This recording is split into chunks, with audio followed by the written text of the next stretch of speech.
kulanti wacan oo wanaagsan daawadayaal waa mar kale iyo muuqaal cusub fadlan haddaad nagu cusub tahay faraagamteed ku fur subscribe saar kambalelka furo sad la socoto fiidiyada cusub aan soo gelin doono insha Allah sidoo kale muuqaalka like rate ku cajibi weeye like saar like ta ku qabo like tu ku dhibi mayso fanaanka caanka ah ee Nimcaan Cabdiraxmaan Xasan Nimcaan Hilaac ayaa waxaa laga duubay muuqaal anshax xumo ah markaa masi ula kas ayuu iskaga duubay mise waa laga duubay waa su'aasha kaliya ee dhex taala baraha bulshada ama social media ee dadku isla dhex ordayaan fanaankan caanka ah ee Nimcaan Cabdiraxmaan Xasan Nimcaan Hilaac ayaa waxa waqti la qaadanayay sida warku nagu soo gaaray gudoomiyaha qaybta bidiclayaasha Soomaaliya Fuaad Blue make up iyadoo la sheegayo wararkaas inay wax ka jiraan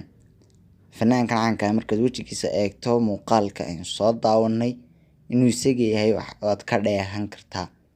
fanaankan caanka ah Nimcaan Cabdiraxmaan Xasan Nimcaan Hilaac ayaa waxa uu dhawaan yeeshay channel YouTube-ka Nimcaan HilaC Music aad ku qori karto YouTube-ka HilaC Music waa channelkiisa rasmiga ah isagoo shidaad ugu qabtay Shiina Culey oo wada garanaysaan fanaankan caanka ah Nimcaan Cabdiraxmaan Xasan ayaa wax laga xumaado ay dadku ku tilmaameen isagoo fanaanka loogu iman jiray akhlaaq sami iyo wanaag badan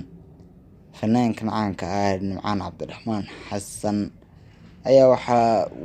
waxa aan wali laga hayn inuu xaqiijin doono warkan inay wax ka jiraan iyan kale wixii dambe ee soo kordhay la soo socodsiin doona fadlan muuqaalka share gareed ku xajibiyay wabillahi tawfiiq